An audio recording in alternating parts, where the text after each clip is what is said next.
Hello everybody, and welcome back to another episode of Decorative Survival.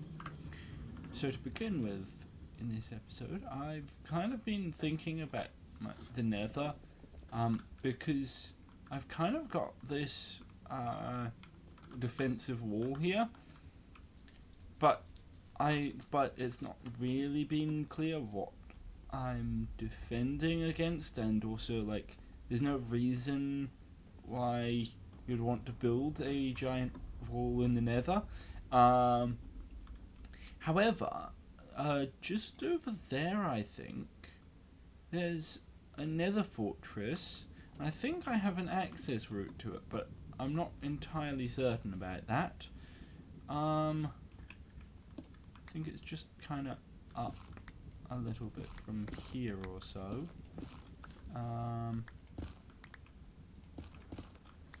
Maybe not. Oh no, here it is. Yeah, so I kind of have this, and then I also have this nether fortress. So I was kind of thinking, what if the nether fortress was from some other place that has kind of decided to attack, or has it previously used some portals to attack whatever the main civilization thing is that I'm building? So, and that's kind of what the defensive wall is. And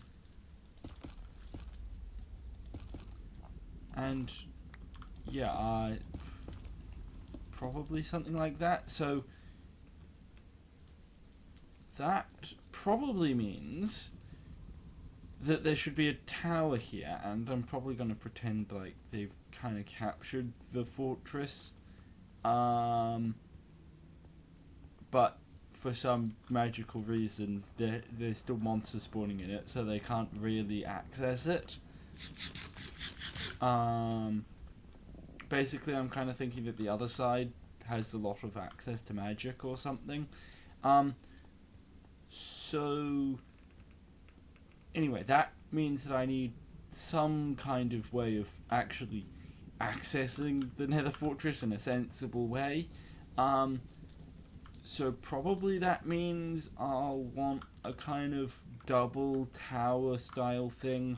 Well, not quite a tower, but wow, actually probably I would want a tower on it, just to make sure, but also kind of a semi-fortified access to the nether fortress as well.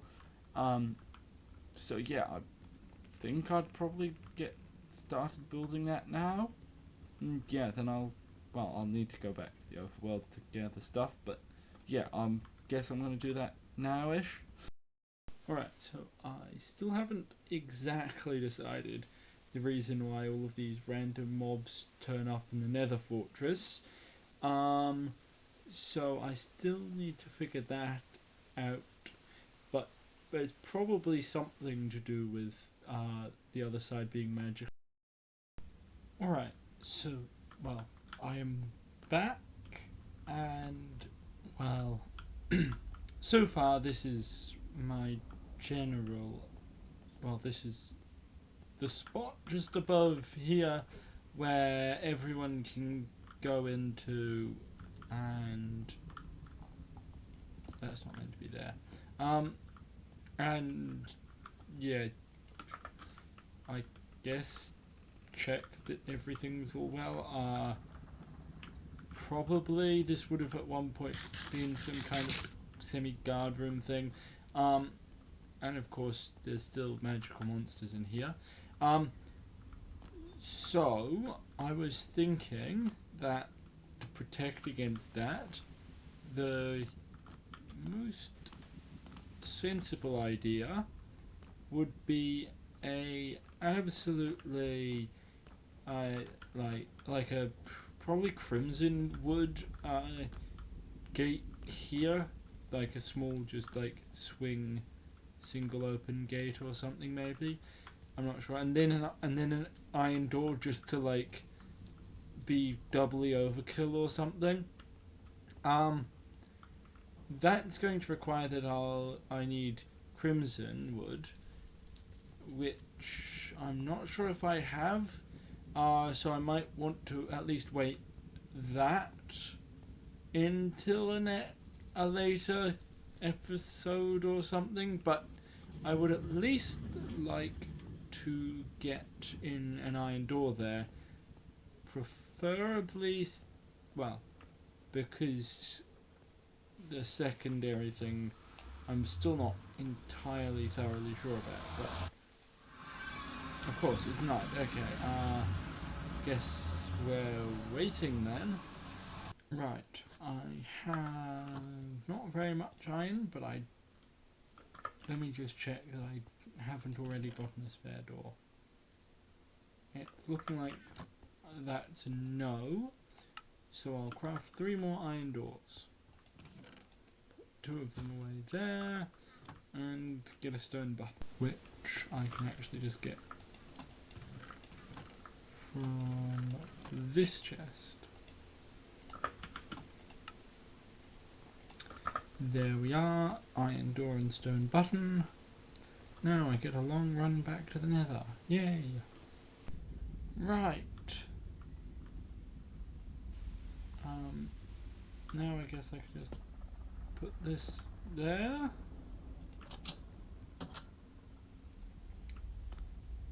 And I needed 2 buttons. And let's put in the second button. Oh, there's a blaze. Aha, that's 3 blaze rods for me. Right, so this room is now finished-ish.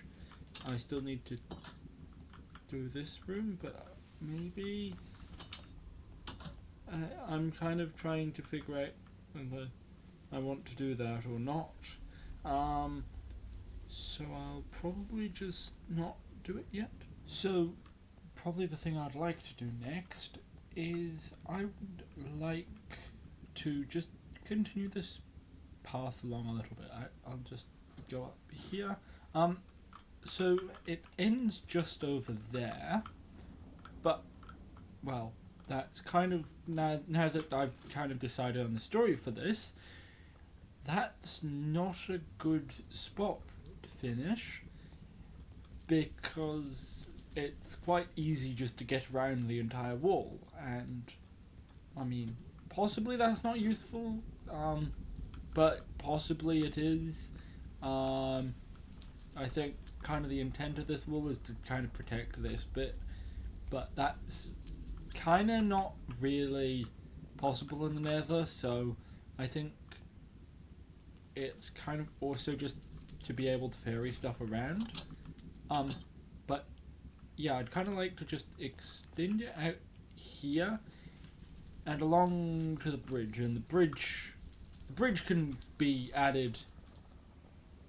I kind of think has been added kind of at a different point from the rest of this. But yeah, I guess I'd like to get started on that, and yeah, then I'll be right back. Alright, so, well, I had a little bit of a struggle trying to figure out how to get the bridge and this to line up, so I kind of decided to build almost a kind of 3-layer battlement thing with a lot of stuff, and then just have a small little support on one side that just connected up to the bridge, and I didn't know what to put for the roof, so I just put a lot of those spiky roofs. Alright, so, well, I am back, and well, I now have this place which feels very open, but I'm fairly certain that not even ghast fireballs can get into here, so I think it's very safe nonetheless. So I've just had like these little lower bits and then these upper bits to kind of, because, well, especially over here, can hit different things from the lower and upper bits. Anyway, that's probably going to wrap up this episode. Yeah, we can test the thing. Yeah, ghast fireballs can't get through. They can still slightly hurt me, but and then the ghast flies out of view, of course. And then there's also those little ones. Anyway, yeah, that's kind of that. There's a door here, and this leads to the bridge. And yeah, that's probably also going to wrap up this episode, I guess. So yeah, thanks for watching. Please like and subscribe. And yeah, goodbye.